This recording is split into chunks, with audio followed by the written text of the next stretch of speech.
Edition of Hannity, the Trump agenda. I'm David Webb in for Sean tonight. President Trump taking aim at allegations of bias at the FBI and blasting the fake news dossier. We'll talk about that in a moment. The president tweeting earlier today, wow, at Fox and Friends, dossier is bogus. Clinton campaign, DNC-funded dossier. FBI cannot, after all this time, verify claims in dossier of Russia, Trump collusion, FBI tainted, and they use this crooked Hillary pile of garbage as the basis for going after the Trump campaign. President Trump's tweet appears to be in reaction to reports that during his closed-door congressional testimony, FBI Director or Deputy Director Andrew McCabe failed to specify which portions of the dossier the FBI claims to have corroborated. There's also reported McCabe plans to retire in 2018 amid mounting criticism from Congress. Constitutional law expert Alan Dershowitz weighing in on the scandal, saying that maybe McCabe should have recused himself for any Clinton-related investigations, given his conflict of interest. Watch this. Well, first of all, everybody tells me who knows McCabe and has worked in the FBI that he's a very decent guy and was an excellent deputy director. Having said that, he should have recused himself immediately from any investigation involving Hillary Clinton because of his wife's connections to Hillary Clinton. When you're investigating a presidential candidate, whether it be Hillary Clinton or President Trump, you have to be Caesar's wife. You have to be above reproach. You have to make sure not only there are no conflicts, but there are no perceived conflicts. Not only is there no bias, but there's no perception of bias. And he didn't pass that test. And in other big news, the Washington Post now reporting that House Intelligence Committee Chairman Devin Nunes is talking with other Republican lawmakers about writing a report next year that would expose alleged, I say alleged, FBI corruption. Also tonight, a stunning report from Politico. James Baker, the FBI's top lawyer, was in contact with liberal journalist David Corn of Mother Jones. And he did this in the weeks before the outlet broke the very first news story about the existence of the anti-Trump dossier. Joining us with reaction, core national spokesman and conservative pundit, my friend Niger Innes, Fox News legal analyst Greg Jarrett, and Daily Caller reporter Kerry Pickett. By the way, all friends, great to see you here. Greg, I'm going to go to you first on this, and let's talk about this dossier for a moment. We'll put a pause on the politics and look at what you would do within the process of vetting information given to the FBI, this dossier, before you would put it to use. Look, the FBI receives a lot of fake documents all the time. It's up to them to vet it. You can't use it in a court of law unless you've verified its authenticity and confirmed its contents. If the FBI used this dossier in an affidavit in support of a search warrant to spy on the Trump associates, that's a fraud on the court. That's a crime. But you back up several months, and apparently this dossier was also used to launch the Trump-Russia investigation.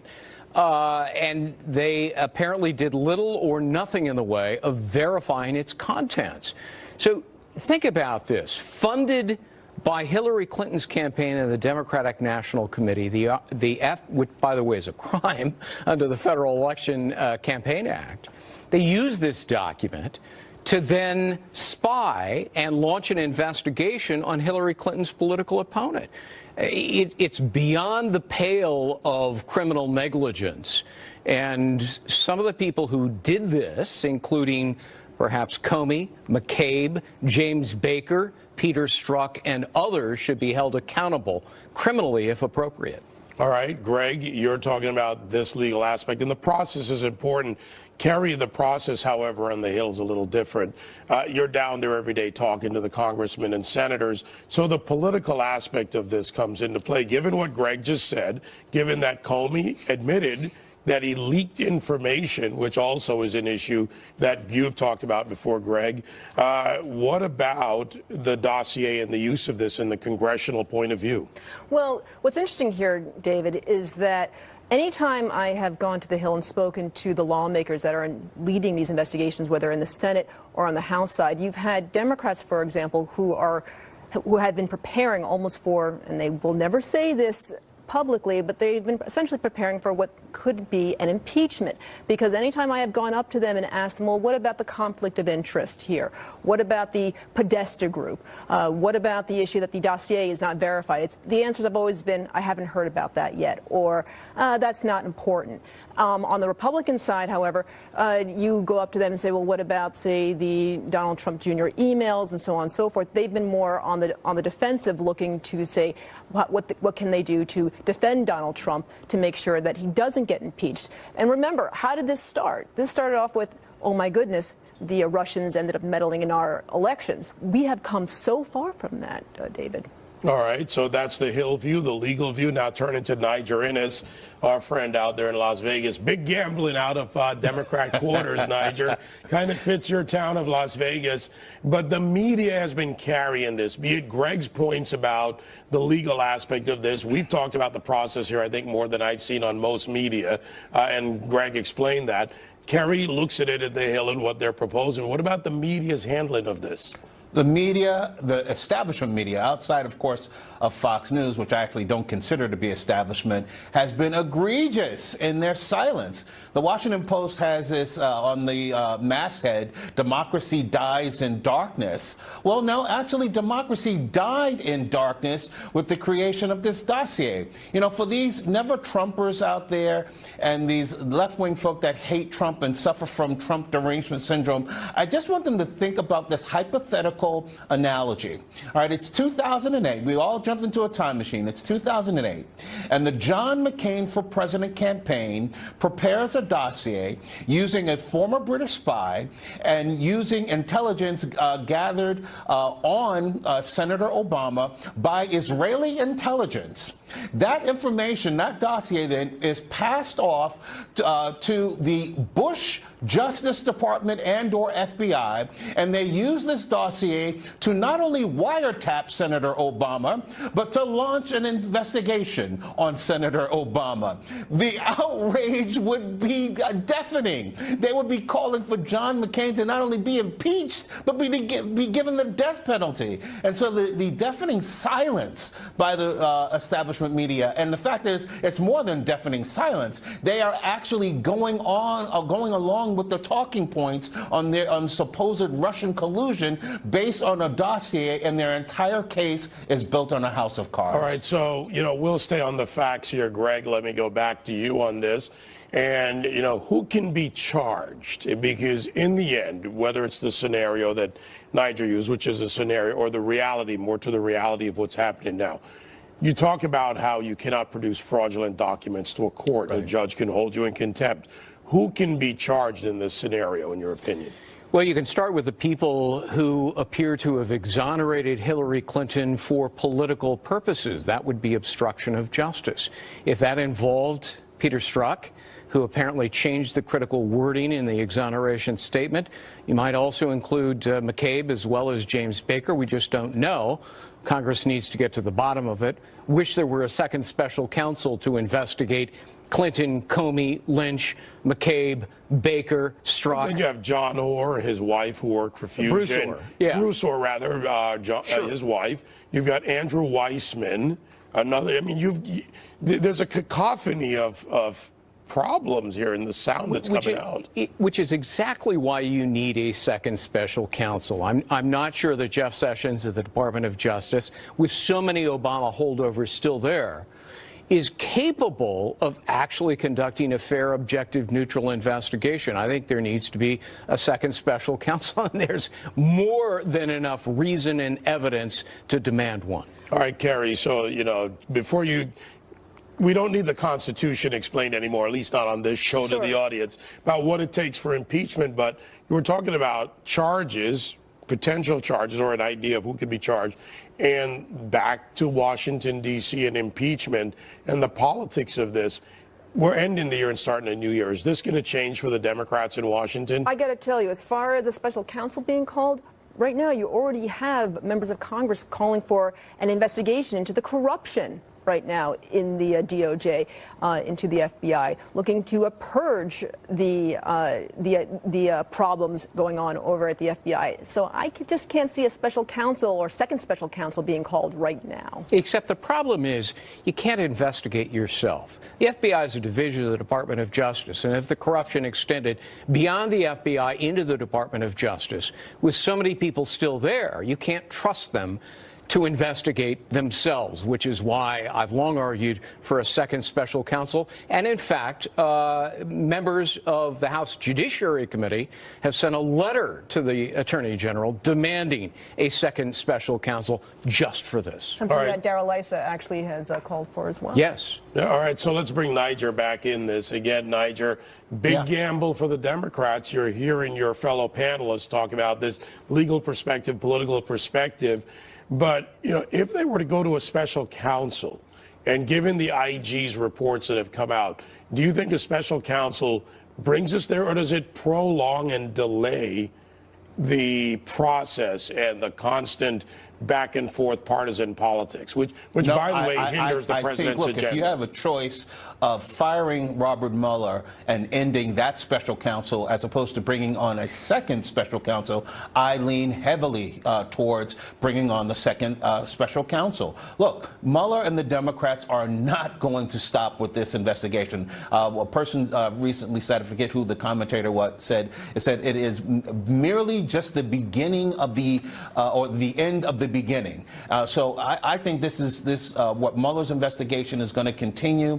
It's going to go long past 2018. So I think you need a select and distinct special counsel that can examine the corruption within the FBI and examine how Hillary Clinton partisans, Democrat partisans, refuse to investigate her email and her emails being hacked by foreign entities. I mean, talk about collusion, and the fact that they did nothing to the Clinton campaign and to Hillary Clinton herself, except for, you know, smack her on the wrist, that needs to be investigated, as well as what I think is the most egregious, what we've all been talking about, which is active collaboration, it seems, between a presidential campaign of one party, a sitting government in power, presidency in power, to wiretap a presidential candidate. I mean, my God, I think that's a little bit bigger than even breaking into a hotel room in Watergate. All right, so let's take that idea to the protection of citizens with Niger,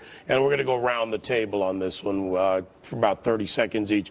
Greg, to you, whether it's wiretapping, what is potentially, who could be charged.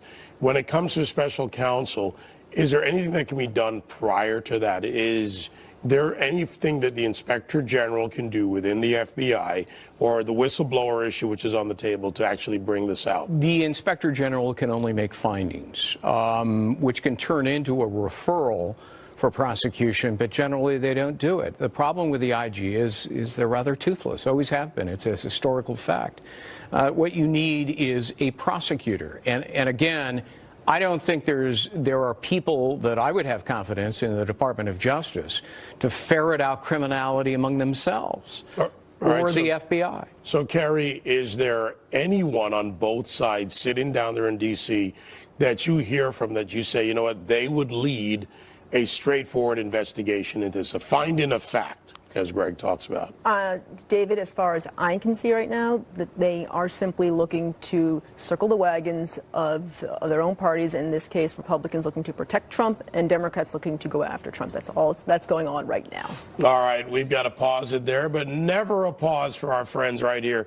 Niger Innes out in Las Vegas, Greg Jarrett here in the studio, and Kerry Pickett. Great to see you guys. Thank you. Thank you. Happy New Year, folks. All right, we're starting off on a day right after Christmas, right back into the tough news.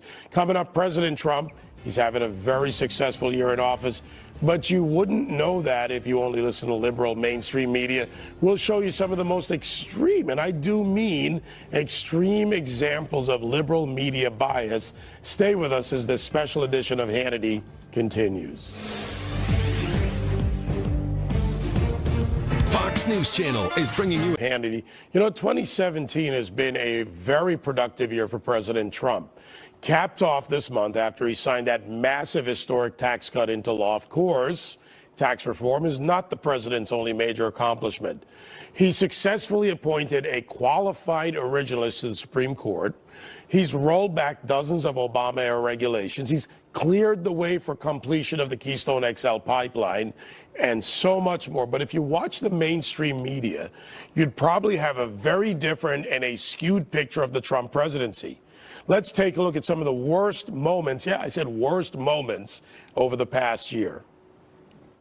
I have a whole lot to say about this president's increasing erratic behavior over the past week or so. We have an Archie Bunker-in-chief who is disrespecting American Indians and making classless jokes from the podium. Is this president trying to impersonate Hugo Chavez, Recep Tayyip Erdogan, Vladimir Putin? Apparently, the president gets 2 scoops. You know, everyone else around the table gets 1.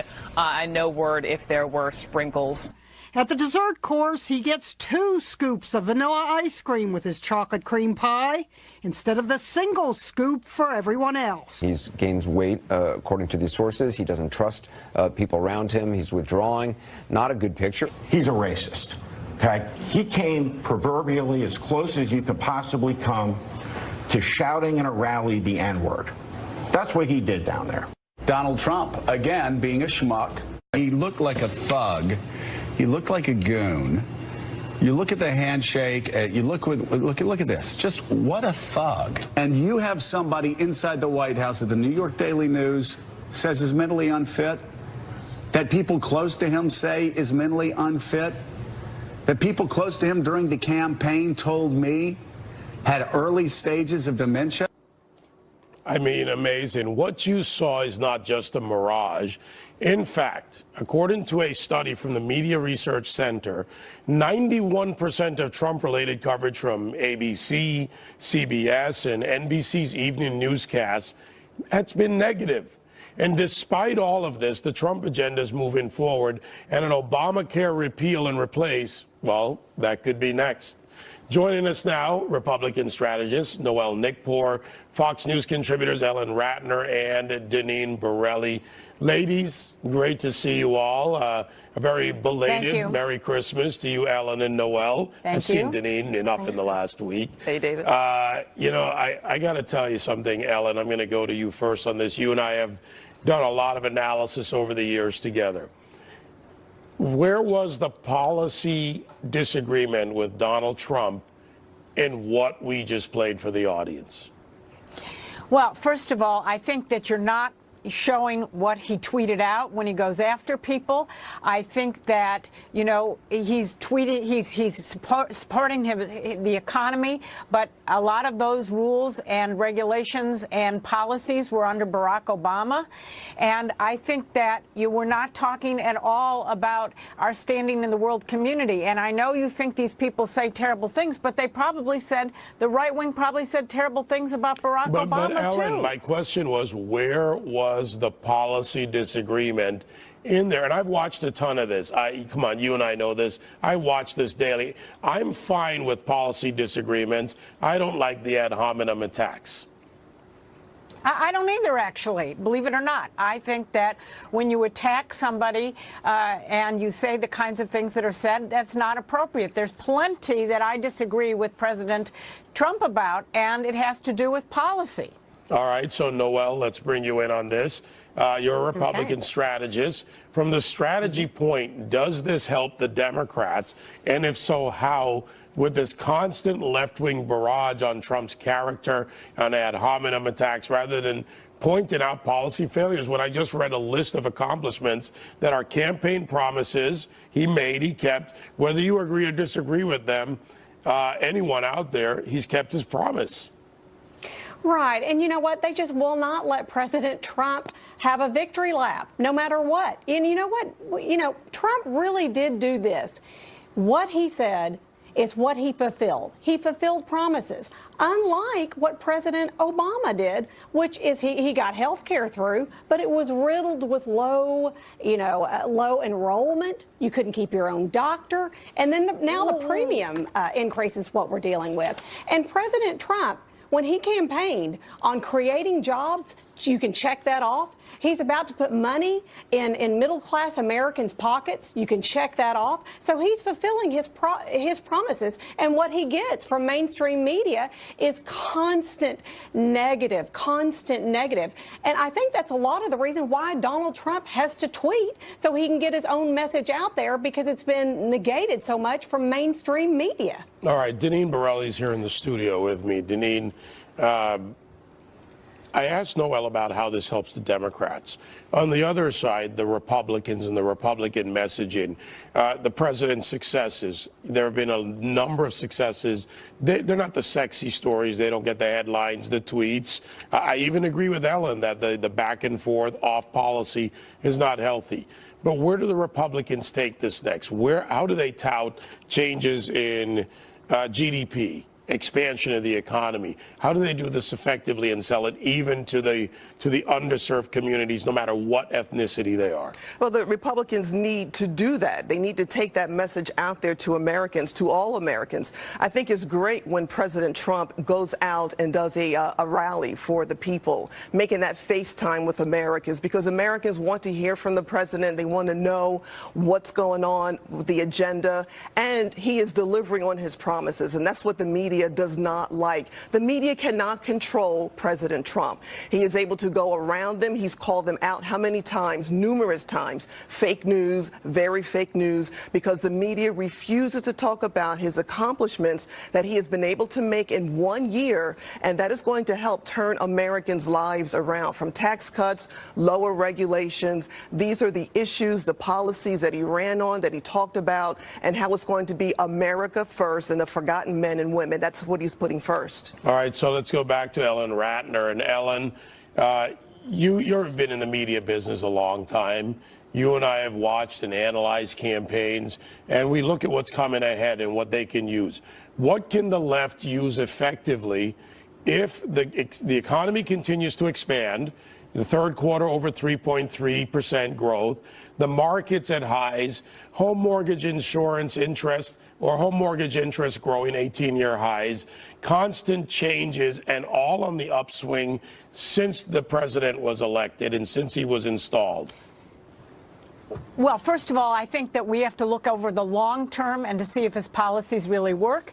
And number two, I think we have to look, for instance, at Obamacare, which he wants to get rid of. But even though they had less advertising and less time to enroll, over 8 million people enrolled this time. So the fact is that Obama policies are still working, and people might not like that. You might not like it, but the facts are the facts. Okay, well, here's a fact for you, Ellen. Over 80% of the people paying the Obamacare penalty make under $50,000. That's IRS data. By rolling that back, combined with the doubling of the standard deductions for people in lower income brackets, they get to keep a larger portion of their money. They don't get hit with a tax. And to be fair, the Republicans now have to deal with portability and other issues to help the insurance industry and healthcare providers provide a better rate.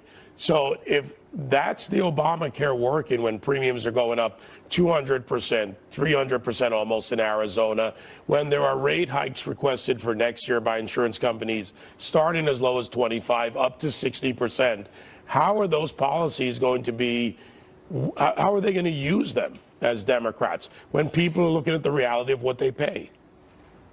Well, I think we're going to have to see how it does play out and whether people really do get health insurance coverage or not. And that's going to see. We're going to see why in Congress do they want to help people with their premiums, because they know that it's a very popular program. Well, popularity is to be judged by the politics. Noel, quick 15 seconds. Do the Democrats have a case to make next year?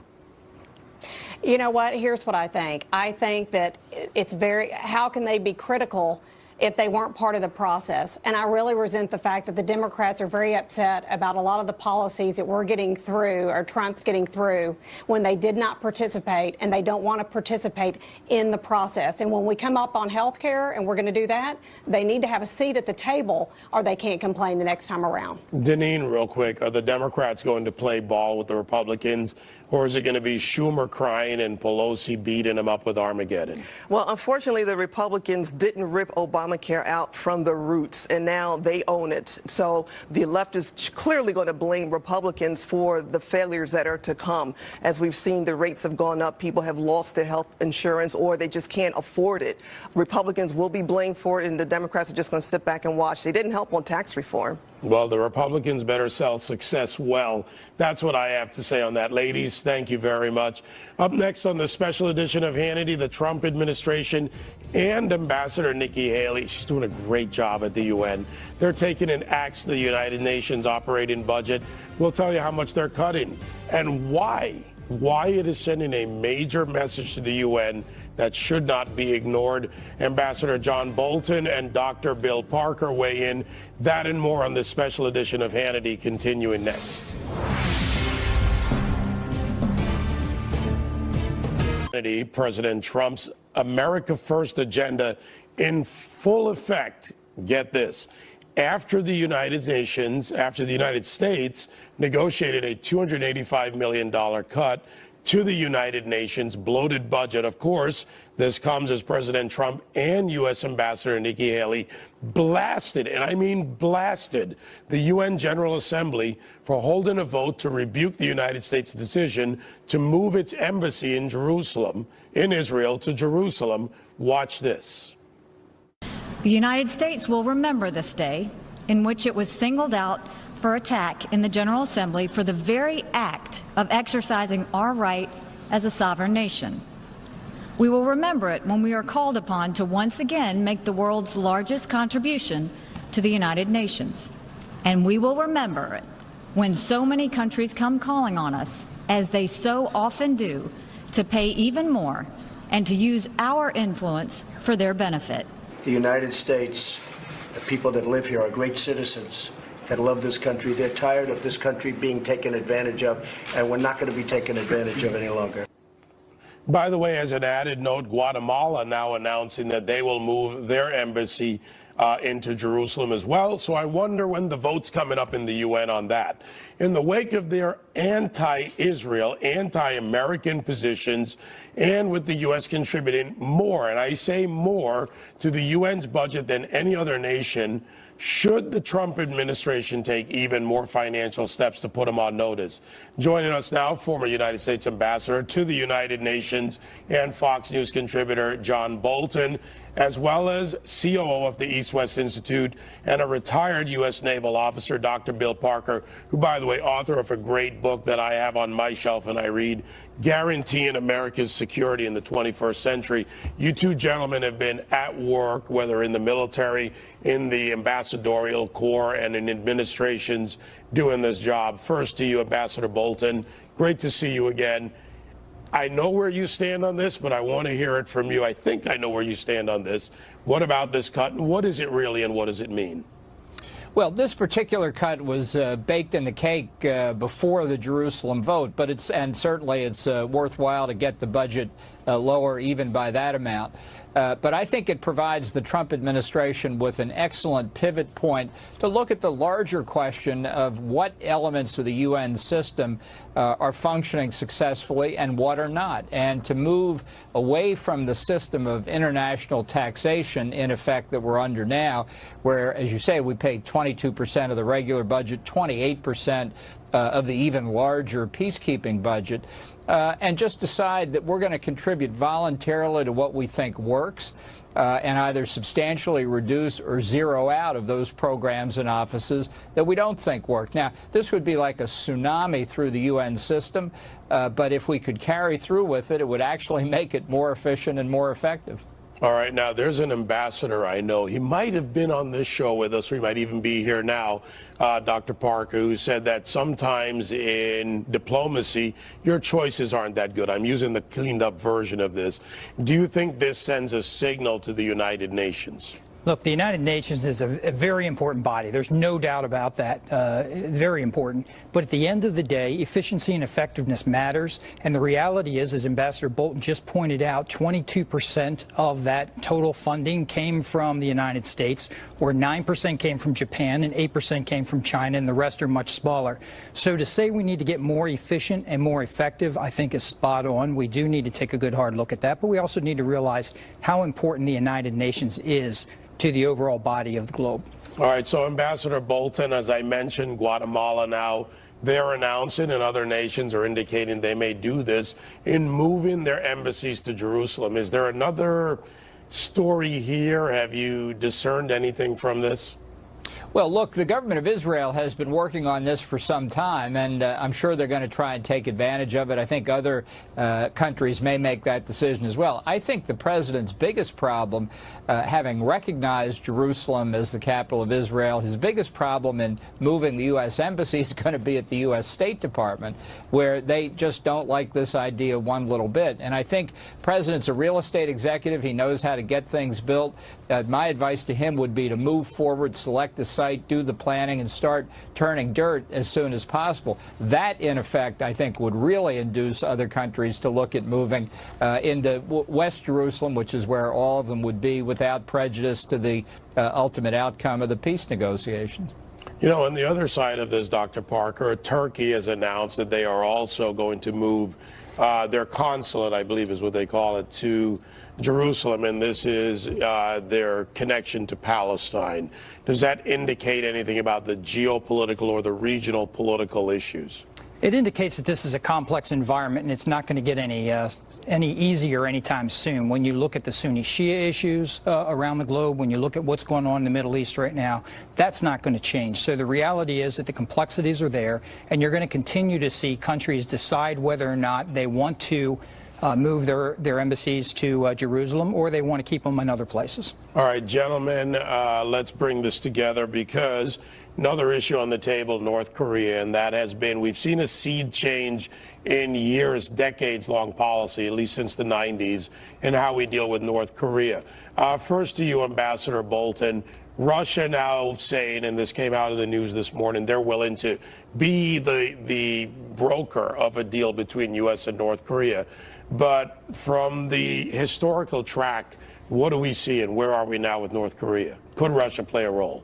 Well, I think it would be a waste of oxygen. Look, we've negotiated with North Korea for 25 years. They've committed on at least 4 separate and distinct occasions to give up their nuclear weapons program in exchange for tangible benefits. They've lied every time they've made that commitment. There's simply no evidence that in year 26 the North Koreans are going to do this any differently. In fact, we've got tonight a very interesting comparison. Reuters has a story that says China's statistics show no oil exported to North Korea last month. But we've got papers published in the South Korean press overnight showing at least 30 examples of ship-to-ship transfers of oil between Chinese and North Korean vessels during the last couple of months. So this is something that we've been played by the North Koreans and played by the Chinese for a long time. I think we're still waiting for China to do something dramatic, but if it doesn't, we're faced with some very, very unpleasant choices unless you're prepared to see North Korea with nuclear weapons. All right. So, Dr. Parker, you have been involved in this to some degree. You have traveled a great deal to brief others and talk about this issue. Walk us through the scenario of where we are now and what we should do or not do. So this is a complex environment in the backyard of China, of South Korea, of Japan. And when you look at those 3 countries and what they're dealing with right now, if they do nothing, if we do nothing as a globe, and we allow North Korea to maintain their nuclear weapons program and advance them to the point that they're close to right now, what you're going to end up with is likely a nuclear South Korea, a nuclear Japan, and therefore a concerned China that increases their nuclear capability and their defense capability. But it gets better. It gets better because then Iran sees that North Korea, quote, got away with it. And now what you end up with a potential of nuclear weapons in and around the Gulf as well. And if that happens, you're going to end up losing control of that fissile material, and that's a very complicated problem. And we haven't even talked about the finances and the issues on the impact of the economy yet. Well, before we get to that, South Korea's view of this, specifically South Korea, Where are we with them, and where do they stand? Well, South Korea is interesting because before you can talk about a unified Korea, you have to talk about a unified South Korea. And to talk about a unified South Korea, you have to ask the question of whether or not you want a unified peninsula, and then whether or not you want WMD within South Korea itself. If you talk to government officials over there, many of them will say that you need the nuclear capability in order to execute a mutual assured destruction capability from South Korea towards the North Koreans. And Japan would say the same thing. All right, back to you, Ambassador. Are we at a new potential Cold War in modern form? Well, I think we're at a critical point in terms of the 50-year effort to prevent the proliferation of weapons of mass destruction, because if we fail to stop North Korea, and they are very close to the ability to hit targets in the United States with thermonuclear weapons, then I think that effort will have crashed into complete failure, because it won't just be North Korea. They will sell these capabilities to anybody with hard currency, to Iran if they're not already doing work together on the nuclear side, to terrorist groups if they could come up with the money, to other nuclear weapon states. And then you're going to see this proliferation worldwide. It will be a much more dangerous world. Trump inherited this. He didn't create this situation, but it will be on his watch that we either stop it in North Korea or we face a real expansion of nuclear and actually biological and chemical weapons as well all around the world. Dr. Bill Parker, CEO at the East-West Institute, and a great new book, Guaranteeing America's Security in the 21st Century. And Ambassador Bolton, you have been working hard to guarantee our security for many years. Thank you both, gentlemen. Thank you. Thank you. All right, coming up, the Democrats are setting the stage to try and impeach President Trump. Yep, I said it. If they're successful in the 28 midterm elections, can you imagine this is what they're going to do? Plus, you won't believe the new low that the left just hit. Our panel reacts, and that is next on this special edition of Hannity. Gutierrez, with other Congress people who will be here, in announcing that we are introducing articles of impeachment to remove President Trump from office. His motives and his actions are contemptible, and I will fight every day until he is impeached. Impeach 45. I rise today, Mr. Speaker, to call for the impeachment of the President of the United States of America. The President's decision to end DACA was heartless and it was brainless. The President's fitness for office is something that is being called into question. I'm very worried about his fitness. And welcome back to this special edition of Hannity. Those were examples of Democrats this past year questioning President Trump's fitness for office, even calling for his impeachment. And it's not just Democrats relentlessly going after the president and his agenda. Liberals in the media have also reached another new low. In response to President Trump's emphasis on saying Merry Christmas, Newsweek on Christmas Eve published an article entitled, and I quote, "How Trump and the Nazis Stole Christmas to Promote White Nationalism." And listen to what CNN's Don Lemon recently said about the president's use of the very phrase, Merry Christmas. This is a line that we have heard from Donald Trump many. Why does he continue? This is a dog whistle to the base because no one has ever stopped saying Merry Christmas. You know, I forgot to bring my dog whistle. I usually have that on my radio show to blow whenever I hear that phrase. Joining us now with reactions, son of the late Supreme Court Justice Antonin Scalia and co-editor of the New York Times best-selling book Scalia Speaks, Chris Scalia, and also joining us, Fox News Radio host Todd Starnes and author and attorney Danielle McLaughlin. Danielle, I've got to go to you first on this. As an attorney, make the case for impeachment of the president. A president can be impeached for high crimes and misdemeanors. And as you and I both know, David, it's a political process, not a legal process. But it requires a chargeable crime. It requires here in the United States, it requires that. A high crime or a misdemeanor. It has become, I think, the public expects the level of proof that you would see in a criminal offence. We need half of the House. We need 2/3 of the Senate. Even if the Democrats take back the House in 2018, I actually still think there's a pretty low chance of it happening. Todd, yeah, look, the media's impeached him already, haven't they? Oh, absolutely. I mean, Don Lemon, who I've known for years, says it's a dog whistle. Dogs are barking everywhere. So let me say something about Don Lemon, and quite frankly, CNN. Their entire network is a dog whistle for race-baiting anti-Trump bigots. I mean, it's 24/7. They really believe that Merry Christmas is a dog whistle. It makes me wonder what they think the words ho, ho, ho would be code for. But look, I want to go to this idea that Christmas is somehow, inclusive. Is that really true? Because you don't hear them talking about, well, Ramadan really needs to be more inclusive. This really is not about inclusivity, David. This is about marginalizing Christianity. So when President Trump said the words, we're gonna start saying Merry Christmas again, what he was trying to tell people was, you know what? I understand the true meaning of Christmas. Jesus is the reason for the season. That was the message that the president was trying to convey. All right, Chris, let's bring you in on this because your father, a strict constructionist, a man who stood for the Constitution, defended the Constitution, weighed in often on First Amendment issues, unconstitutional issues. It's a tough question to say what would he say, but Scalia speaks, now the son of Scalia. Your take on this? Well, I think, as you said, I'm not sure exactly what he would say about the war on Christmas in particular, but in Scalia Speaks, there are a number of speeches in which he expresses serious concern about a narrowing space for public expression of religion.